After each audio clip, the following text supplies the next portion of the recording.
सबसे पहले तो मैं हमारे शास्त्रा को, उसी प्रकार उनका अनुशासन और इस अनुशासन में अनुशासित हो रहे सभी आर्य श्रावकों को, संघ को वंदन करता हूँ। मेरे ऊपर छाया जिनके कारण से मुझे इस बुद्ध शासन में उपसंपदा प्राप्त हुई है, उन्हें भी वंदन और मेरे सभी आचार्य और कल्याण मित्रों के प्रति मंगल कामना करता हूँ। तो आज बस बैठे बैठे एक बड़ी पुरानी कहानी मुझे याद आ गई, और जो मुझे बड़ी लुभाती है, और बड़ी उस कहानी ने मुझे बड़ी प्रेरणा दी और एक बड़ा सुंदर दृष्टिकोण दिया। बहुत ही अच्छा दृष्टिकोण दिया उस कहानी ने।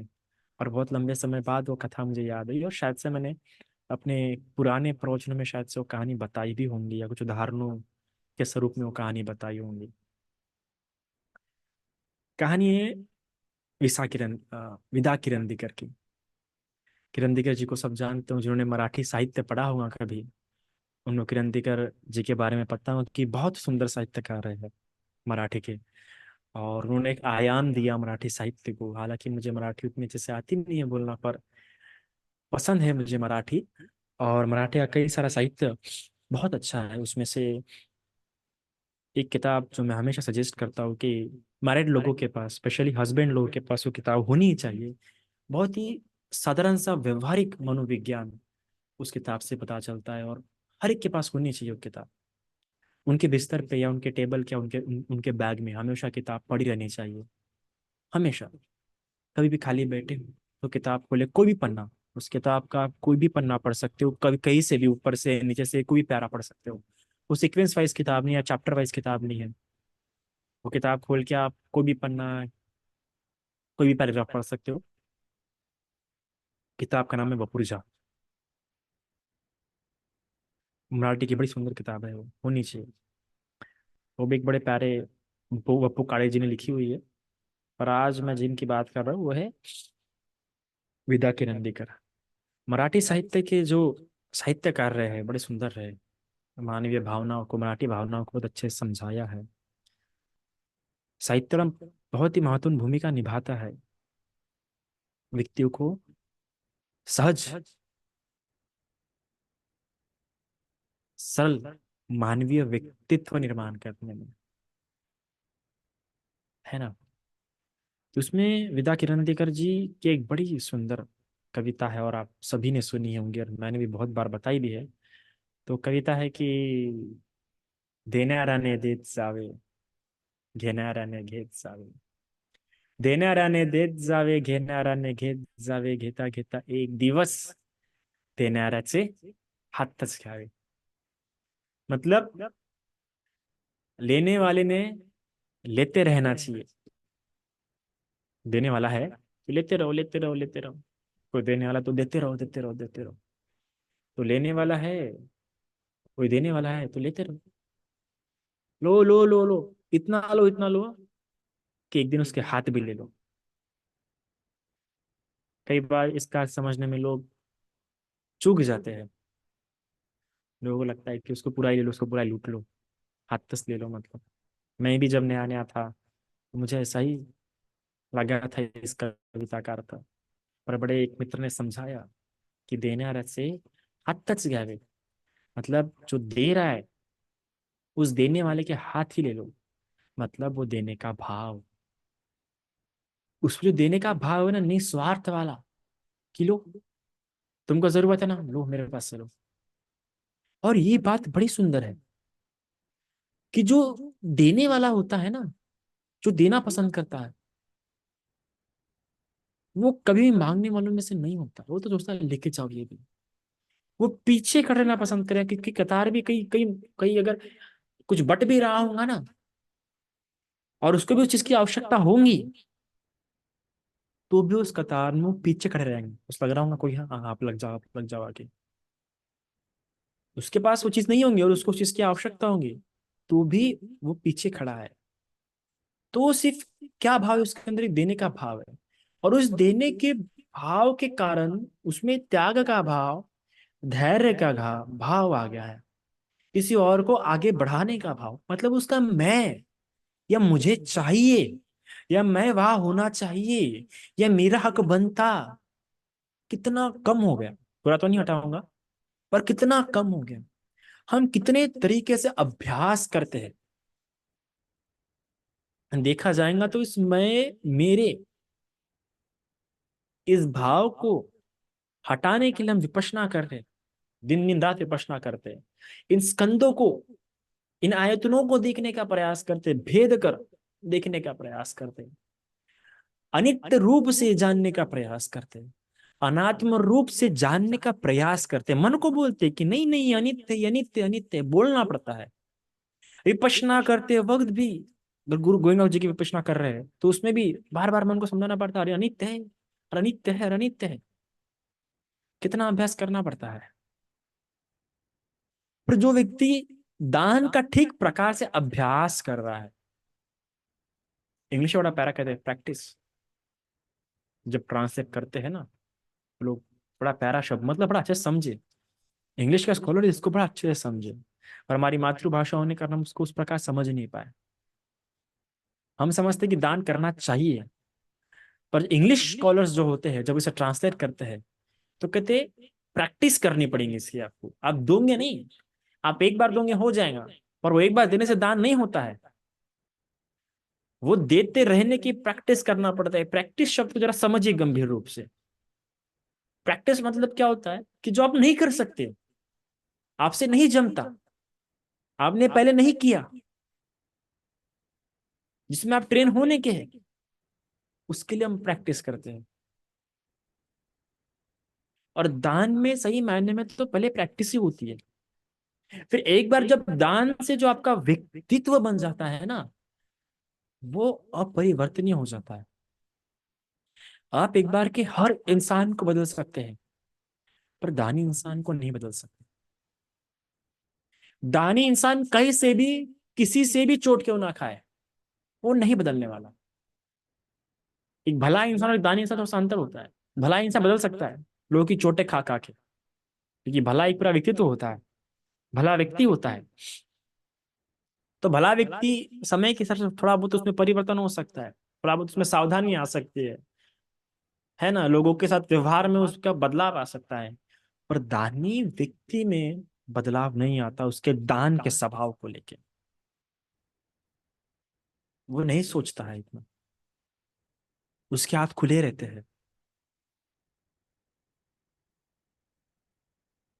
वो हमेशा बहता रहता है, प्रवाह की तरह होता है, उसे आप रोक नहीं सकते। उसके व्यक्तित्व को कितना ही बूढ़ा क्यों ना हो जाए, उसके पास कुछ नहीं भी होगा ना, तो भी वो देगा। और ये हमें कई सारी धम्मपद की कथाओं में देखने के लिए मिलता है। एक जो सुकेशनी थी, उसके बाल सुनहरे थे, कुछ भी नहीं था उसके पास, पर फिर भी भिक्षु को देख के उसको देने का मन किया। सुकेशनी को कुछ भी नहीं था ना उसके पास, आप देखिए, जहाँ खुद के खाने के वांदे थे, फिर भी वो भिक्षु को देखा तो लगा कि कुछ ना कुछ देना चाहिए। वो जिस अपने बाल, जिसके लिए उसको इतने बार ऑफर आए कि मैं तुम्हें इतना सोने के सिक्के देती हूँ, मुझे दे दो बाल, उसने कभी नहीं दिए वो बाल, सिर्फ दान करने के लिए उसने अपने बाल काट दिए। कितना अभ्यास होगा उसका दान का। ये जो गुण है ये बता रहा कि उसके पारमिता थे।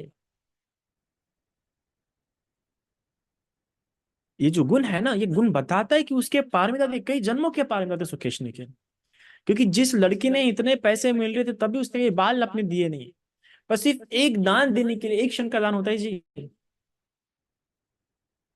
दान हम कर देते और निकल जाते हैं, पर वो एक क्षण की अनुभूति कितने लंबे समय के लिए होती है। बस वो थोड़े समय के दान, एक भिक्षु के दिखा उसको दान देने का मन किया, तो जो त्याग, उस छोटी सी बात के लिए जो इतना त्याग हुआ ना, वो बताता है पारमिता है। पारमिता जो दसों के दसों पारमिता है ना, वो और कुछ नहीं है बल्कि त्याग है।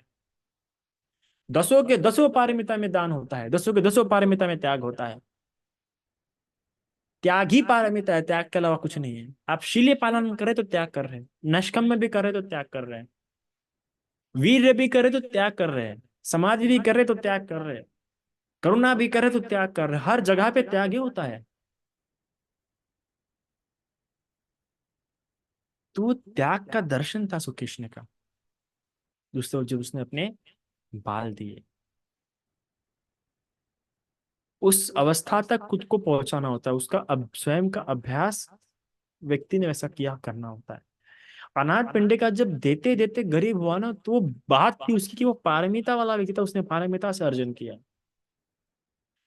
और ऐसा व्यक्ति जो पारमिता अर्जन करता है, वो धन भी इसलिए अर्जन करता था कि उस धन से मेरी पारमिता पूरी हो। ये ये विज्ञान होता है। हम धनार्जन कितने सारी चीजों के लिए करना चाहते हैं, पर धनार्जन भी अपने पारमिता पूरे करने के लिए करो। तो ऐसे ही दान को लेकर कई सारी कथाएं हमें देखने के लिए मिलती है, धम्मपद में, जातक कथाओं में, और उनका त्यागमय चरित्र। दान बताता है कितना त्यागवान व्यक्ति है। उसी तरह विदा किरंदर जी की भी ये जो बात है कि इतना दो और इतना लो इतना लो, और वो प्रेरणा मिलनी चाहिए कि अरे उसने वो दान दिया है, मेरी तरफ से भी कुछ होना चाहिए। वो इतना कर रहा है, मेरी तरफ से भी कुछ होना चाहिए। अच्छी बात है कि जहां मैं का भाव चाहिए वहां मैं का भाव नहीं हो रहा है, जहां मैं का भाव नहीं चाहिए वहां मैं का भाव करता है व्यक्ति। कितना उल्टा चलता है ना व्यक्ति। और भगवान इसलिए भी तो कहते हैं ना कि मैं जो उनको बताना चाहता हूँ, मैंने जो अनुभव किया है, साक्षात किया है, उस अगर वो बताने जाऊंगा तो ये तो उल्टा प्रभाव हो जाएगा। बुद्ध शासन में चलना मतलब प्रवाह के उल्टा चलना। और ये निरंजन नदी की कथा से साफ साफ प्रतीत होता है जिस प्रकार पात्र भी उस प्रवाह के विपरीत दिशा में गया था, भगवान का शासन भी प्रवाह के विपरीत दिशा में। तो जो कोई व्यक्ति इस प्रवाह में बहते हुए व्यक्ति को देख रहा होगा, उसको सिर्फ निराशा प्राप्त होगी, वो मिथ्या दृष्टि की ओर झुकता जाएगा, उसकी बुद्ध शासन में श्रद्धा उठती जाएंगी। इसलिए जब भी आप किसी दूसरे इंसान को सुख में देख रहे हैं, पहले वो देखो क्या वो बुद्ध शासन में तप रहा है क्या। नहीं, वो तो प्रवाह में है ना, तो फिर मैं उस व्यक्ति को क्यों देख रहा हूँ। ये बड़ी गलती हो जाती है करना इस शासन में। संसार में रहते सबसे बड़ी गलती यह है कि आप किसी ऐसे इंसान को देखना जिसको लाभ तो बहुत मिल रहा है पर बुद्धि या फिर वो बुद्ध शासन में नहीं चल रहा है। ऐसे इंसान को भी मत देखना जिसको लाभ बहुत मिल रहा है, बहुत सुखी दिख रहा है, और बुद्ध शासन में नहीं है, तो आपको निराशा उत्पन्न होगी। आपके लिए खतरे से बहुत खतरनाक बात हो जाएंगी। आपको देखना है कि इस प्रवाह के विपरीत दिशा में कौन चल रहा है, कौन कौन है मेरे साथ, और उसको देखना और उसको कल्याण मित्र बनाना है। जब भी कभी देखने का मन करे, जब भी आंख खोल के देखो, तो वही देखो, उसी को ही देखो। कदम पलट के देखो तो उसे अपने कल्याण मित्र को देखो जो आपके साथ प्रवाह में चल रहा है, जो बुद्ध शासन में क्या कर रहा है, प्रगति कर रहा है। नहीं तो बड़ा नुकसान हो जाएगा। वरना जहां मैं चाहिए वहां वहां मैं नहीं हो जाएंगे, और जहां नहीं चाहिए वहां, तो वही भगवान कहते हैं ना कि धर्म को अधर्म कहता है और अधर्म को धर्म कहता है, ऐसी बात होना शुरू हो जाती है। और ऐसी बात जहाँ होना शुरू हो जाती है वहाँ मिथ्या दृष्टि आना शुरू हो जाती है, और जहाँ मिथ्या दृष्टि आना शुरू हो जाती है वहाँ धर्म का रास्ता रुक जाता है, पारमिता भरना रुक जाती है। वह आप उन्नति नहीं कर सकते। वह आपके पुण्य आपको भौतिक सुख दे सकते हैं पर निर्वाण सुख नहीं दे सकते। तो आपको जानना है ये जो मैं है ना, ये मैं क्या होना चाहिए कि कोई सत्कर्म कर रहा है तो मेरे द्वारा भी होना चाहिए ये, मैं भी इस पुण्य में सहभागी होना चाहिए, मेरी तरफ से कुछ तो जाना चाहिए। और ये वाला मैं का भाव, इस धर्म में जो मैं का भाव है, इस मैं के भाव को हमने उस सोतापति वाले इंद्र में भी देखा है।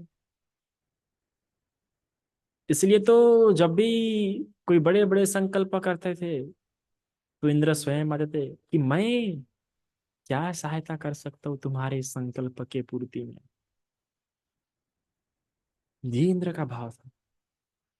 जब हम देखते हैं किसी को, किसी ने कोई ऐसा संकल्प किया है, तो हमारा भी मन होना चाहिए कि जो संकल्प किया है इसका संकल्प पूरा होना चाहिए, और इसके इस संकल्प को पूर्ण करने में मेरी क्या योगदान हो सकता है, उसका आपके मन में इच्छा रहना चाहिए। कोई दान दे रहे हैं, नहीं कुछ कर सकते तो साधुवाद तो बोल सकते हो, कि साधु बोलना ये बहुत बड़ा पुण्य है, उसको प्रेरित करना बहुत बड़ा पुण्य है। जब किसी इंसान को लगता है कि मेरे द्वारा बहुत अच्छा कृत्य हुआ है, वो करना चाहता है। और अगर हम ऐसा किसी को एहसास करा पाते हैं कि अरे इस व्यक्ति ने बड़ा अच्छा काम किया है, तो और लगता है। जैसे कि हमारे साथ थे पिकनिक में, वो बंती जी आए थे हमारे साथ, जिनका मन बड़ा व्याकुल हो रहा था कि बाबा बनते रहूं कि नहीं रहूं, बनते रहूं कि नहीं रहूं। फिर सभी लोगों ने उनमें प्रेरणा भरी, तो उनको लगा कि रहना चाहिए। तो वो साधुवादी था सबका, ऐसा काम होना चाहिए जब कोई भिक्षु बन रहा है, जब कोई शामिर बन रहा है। इसलिए तो देखो ना, थाईलैंड में, श्रीलंका में जब कोई भिक्षु बनता है, भिक्षु बनता है, तो कितने ढोल ताशे बजाए जाते हैं, सेलिब्रेट किया जाता है कि बहुत महान कार्य कर रहे थे। और इससे भी अच्छा तो जैनिज्म में होता है, जैनिज्म में होता है। आप देखिए कभी वीडियो वगैरह उनके, कि जब कोई गृह त्याग कर रहा होता है कि तो धूमधाम से मनाया जाता है। थाईलैंड में तो जो बनते बनने वाला होता है, उसको अपने पीठ पे बिठाते हैं, बेटा अभी तू बैठ जा मेरे पीठ पे, बाद में तो बैठने नहीं मिलेगा। उसको अपने पीठ पे बिठा के, वो जो सीमा है, जो विहार है, जो सीमा है, उस सीमा के गोल गोल घुमाते हैं उसको एक बार, पीठ पे बिठा के। ये है क्यों, प्रेरणा देते हैं खुद की तरफ से, साधुवाद देते हैं कि चलो हम वो नहीं कर पाए, तो हमारी तरफ से कम ये तो हो पाए, इतना तो कर पाऊं मैं। जो देने का भाव हो जाता है, वो जो त्याग में जो चरित्र उसका बन जाता है, तो हर व्यक्ति को लेके समान भाव जाता है। वो व्यक्ति को नहीं देखता फिर, वो तो बस आता है कि हो, ऐसा भाव आपको करना है, ऐसे आपकी धर्मता होनी चाहिए। एक व्यक्ति ने बड़ा प्यारा कहा था कि आपके धर्म ग्रंथ में कितना अच्छा दिया है, क्या दिया है, उससे कई गुना इंपॉर्टेंट है कि आप व्यवहार कैसे करते हैं। आप जैसे व्यवहार करेंगे, उसके हिसाब से लोग गेस करेंगे कि आपका धर्म कैसा है। आपका धर्म कितना विज्ञानवादी क्यों ना दो, कितना भी तार्किक क्यों ना दो, पर आपका व्यवहार ही अच्छा नहीं है वर्तन का, तो फिर कोई अर्थ नहीं ना। किताब तो फिर क्या फायदा किताबों का, कोई फायदा नहीं किताबों का। इस बात को समझना होगा कि बनाना है ऐसा भाव। अब हम क्या करते हैं कि हम कई लोगों को देखते हैं कि लोग विपश्यना करते करते भी, ध्यान साधना करते करते भी, रोज विहार जा जाके देखे भी, हमें वो दिख नहीं रहा हूँ उन लोगों में वो स्वभाव हमको, धार्मिक वाला। क्यों हो रहा है? क्योंकि जो सब गुणों का आधार गुण है, दान गुण, वो डेवलप नहीं हो पाया लोगों में। देने का जो भाव है, देने का भाव मतलब सिर्फ दान देने का नहीं, तो करने का भाव। दान देते देते आप में ये भाव बन जाता है कि मैं दूसरों के लिए क्या कर सकता हूँ। करने का भाव सभी में है, और एक माता में करने का भाव अपने पुत्र को लेके, अपने परिवार को लेके। एक पति में करने का भाव सिर्फ अपने पत्नी को लेके है। एक पिता में करने का भाव सिर्फ अपने बेटे को लेके। करने का भाव तो बहुत लोगों में है, पर सीमित है, आसक्ति युक्त है।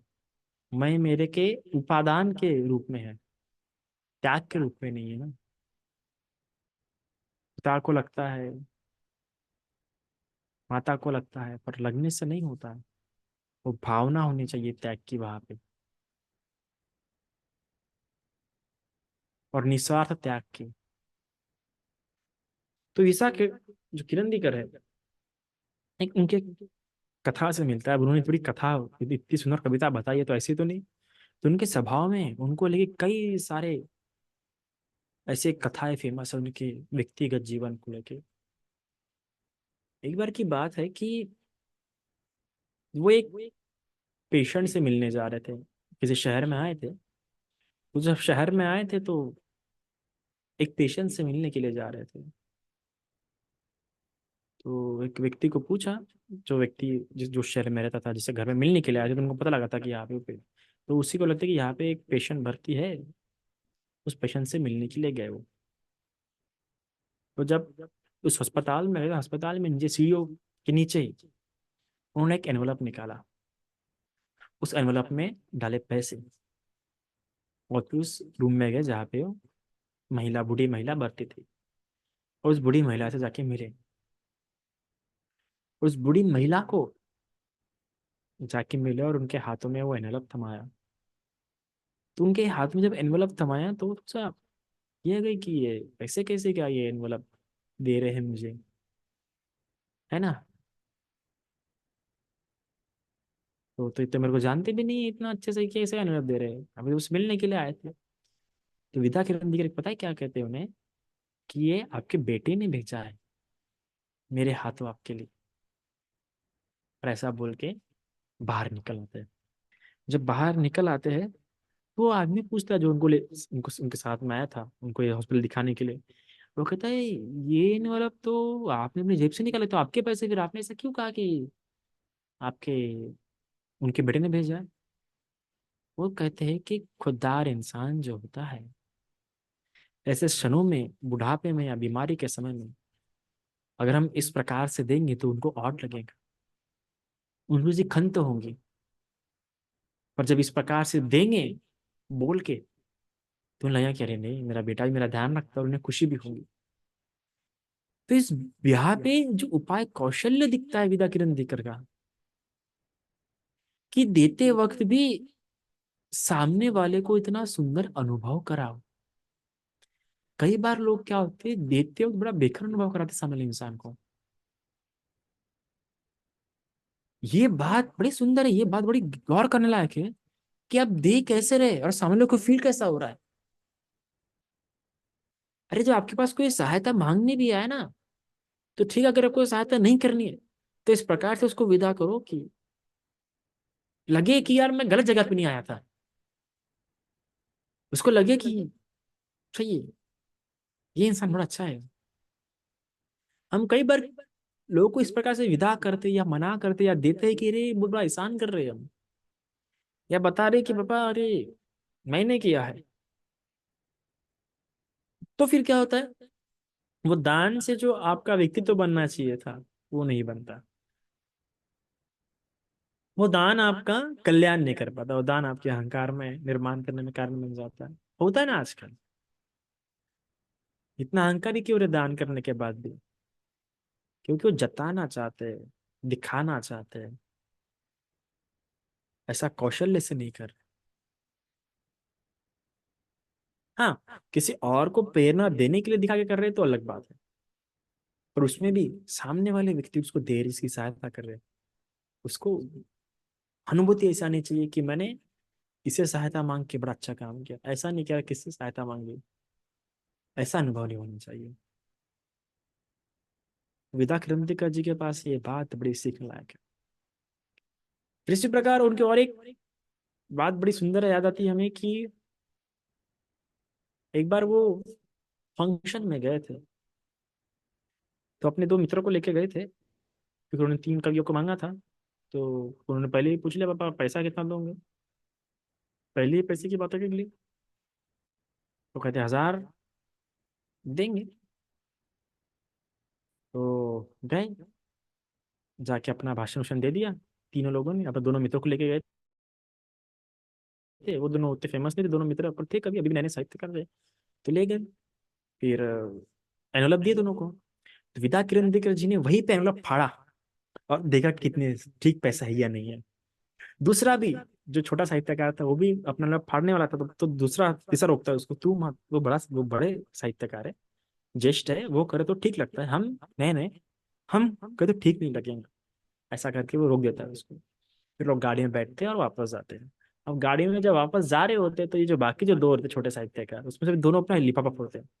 तो लिफाफा फाड़ने के बाद एक केस में 300 और एक केस में 700। उन्हें काफी आश्चर्य होता है कि यार ये तो हम दोनों को मिलकर आजादी दी इन लोगों ने। तब विदा किरण कहते हैं ड्राइवर को गाड़ी पलटाओ।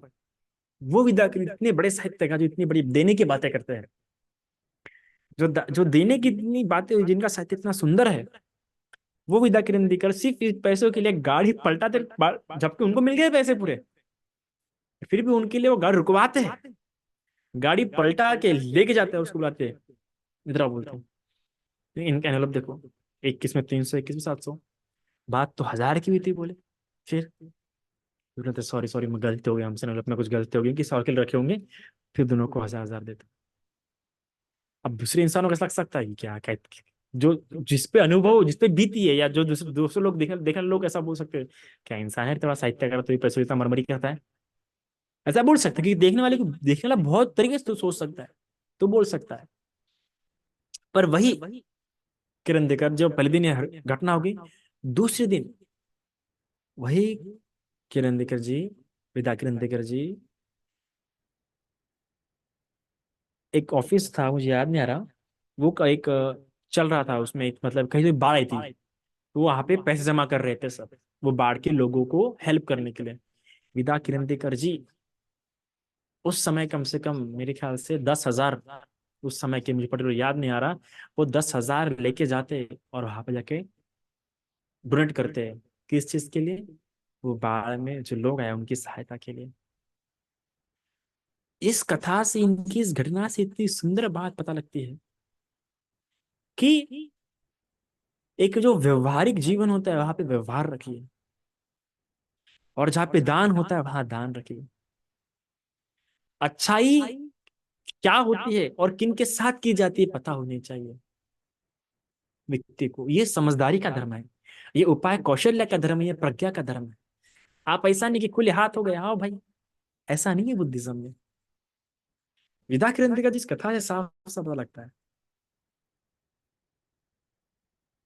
कि जहां पे व्यवहार है, जहाँ पे बिजनेस है, वहां पे वो अपनी जगह पे, वो कहते हैं ना, घोड़ा घास साथ है तो घोड़ा घास साथ दोस्ती करेंगे तो खाएंगे ना क्या। तो उसी प्रकार एक बार जब हम कुछ तो भी लेने के लिए गए थे हमारे भाई भाई के साथ, तो हमारा भाई क्या है, हमारा भाई बड़ा प्यारा मोलभाव कर रहा था, तो उन्होंने वो सिंधी को कहा कि क्या बोले भाई, तुम ये इतना के लिए आना कानी कर रहे हो, कम कर दो बोले, और है ना 10 या 20 रुपये कुछ तो पता नहीं हुए, कम कर दो बोले, इतना कम नहीं कर सकते क्या बोले। तो सिंधी बड़ा प्यारा कहता है कि बोले तो भाई शाम को आओ, शाम को आके बैठ के तुम्हें समोसा खिला दूंगा, लगे तो डोसा खिला दूंगा, पर धंधे में कोई भाईचारा नहीं, जब यहाँ पे आए हो तो यहाँ पे सिर्फ काम। तो ये बात होती है, ये कौशल्य होता है जो हम सीखते हैं बुद्ध शासन में। इस शासन में हम सहायता करते हैं। आप देखिए अनाथ पिंडी का, इतने बड़े बिजनेसमैन थे, उनका बिजनेस अलग जगह पे था, और जो अनाथ पिंडी का थे वो अनाथों के लिए रोज दान अलग से करते थे। तो ये समझ होना कि मैं कमाऊं तो किस लिए कमाऊं, अच्छे से दान करूं, मैं कमाऊं तो किस लिए कमाऊं, लोगों की सहायता करूं। इस विचार से, उद्देश्य से व्यक्ति ने अपना जीवन बिताना चाहिए। वो अनाथ पिंडी का विदा केंद्र करते, विदा केंद्र अपने लिए उतना निकाल देते थे जितना चाहिए, बाकी पैसे का दान, धर्म, पुण्य। यहाँ तक कि एक बड़ी प्यारी कथा पढ़ी थी मैंने, मेरे ग्रेजुएशन के समय में पढ़ी थी, या बचपन में, मुझे याद नहीं आ रही है, 11 12 में पढ़ी थी। एक बड़ी प्यारी कथा थी हमें, कि एक इमली वाला आदमी था, ज्यादा अमीर नहीं था, गरीब था। वो पहले होता था ना कि वो बेचते थे, डब्बे डब्बे आते थे इमली वगैरह वगैरह, वो अलग अलग चटपटा नहीं क्या, वो पेज में देते थे, पेज में डाल के, और उसके बाद 4 5 प्रकार के अलग अलग खट्टे मीठे अचार टाइप होते थे, इमली का वगैरह, है ना। तो वही किताबें दे के या 1 रुपया दे के वो एक पेपर पे डाल देता था।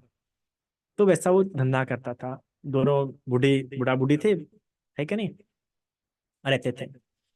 तो रोज बनाता था वो, तो बेचेगा बेचेगा, इतना बेचेगा, एक दिन में इतना बेचता कि उसका पैसा निकल जाए, जितना खर्चा हुआ है ये बनाने में, और उसका उस दिन का गुजारा निकल जाए। फिर उसके बाद जितना बचा वो पूरा फ्री में दे देगा, फ्री में बांट देगा।